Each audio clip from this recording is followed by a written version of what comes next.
This week we go to Martinsville, another short track. Guys get a chance to make up for what they missed out on last week and get the revenge back or what else they've missed out for stuff that's happened so far this year. Another chance to see the short track package, and it's a completely different kind of track than we saw at Richmond last week. It is. It really is. And obviously, like we're talking about the short tracks, I was saying it earlier, but comparing it to Bristol a little bit and having just a half mile of mayhem, like they call it, and just the high banking too at Bristol, obviously Martinsville, a little bit different. I mean, what is exactly like? I was at Martinsville last year. I'm not going to make a statement there is or not. Flat. That's what I thought. I didn't want to assume. It's a big paperclip. Yep, exactly. And so, I think that this is going to be a stronger short track race. But obviously, I think we're going to learn a lot because we haven't seen a race really on that kind of short track yet. I hope it's a good race.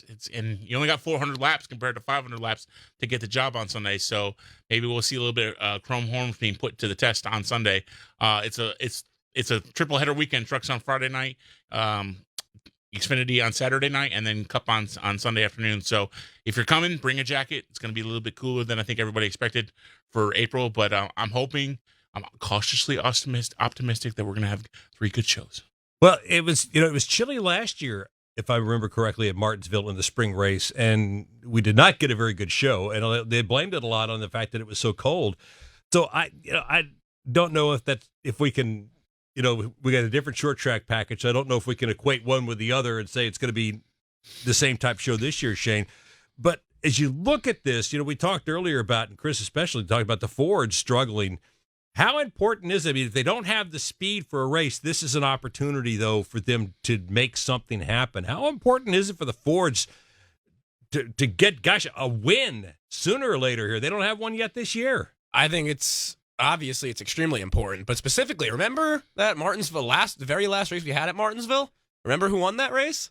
That was Ryan Blaney, I believe. And then right after that, Blaney went out and finished in second, which was what he needed to do to win the 2023 NASCAR Cup Series championship. And I think what it really wasn't that he necessarily came in second behind Chastain at Phoenix. Obviously, that's what he did that won him the championship. But I think it was that he took the checkered flag at Martinsville after he just got so hot in the playoffs, really starting with Talladega. And so, that being said, Martinsville, the unique track, all that stuff that it is, but I think it's going to be a really important, particularly for those Fords, considering that that's the last time that a Ford got a win in a Cup Series race, I believe that would be.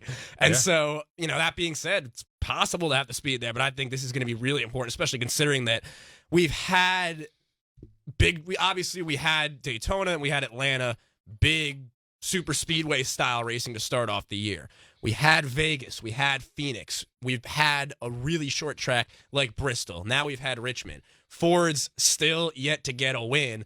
And continually, it's not like, they had one or whatever. Like, Blaney looked really fast early in the year and obviously came this close to winning it at Atlanta, but he didn't. And the Fords still don't have a win. I remember we were talking about Todd Gilliland earlier in the year because it was like he's running toward the front a lot in every race, but he's still way down in the standings, and I'm sure still is. And again, there's just not been a Ford, even someone like Blaney, who clearly has the speeds, clearly that fast. And so that being said, this weekend at Martinsville is going to be a big moment for him because, again, we've had so many different types of races already that this really is one of those last new opportunities this year. It's a pivotal race for Ford because if they don't have their act together on Sunday, it could, they come back and that could be the ultimate race that decides if they get the championship or. So we'll see. And intermediate track next after that, Texas.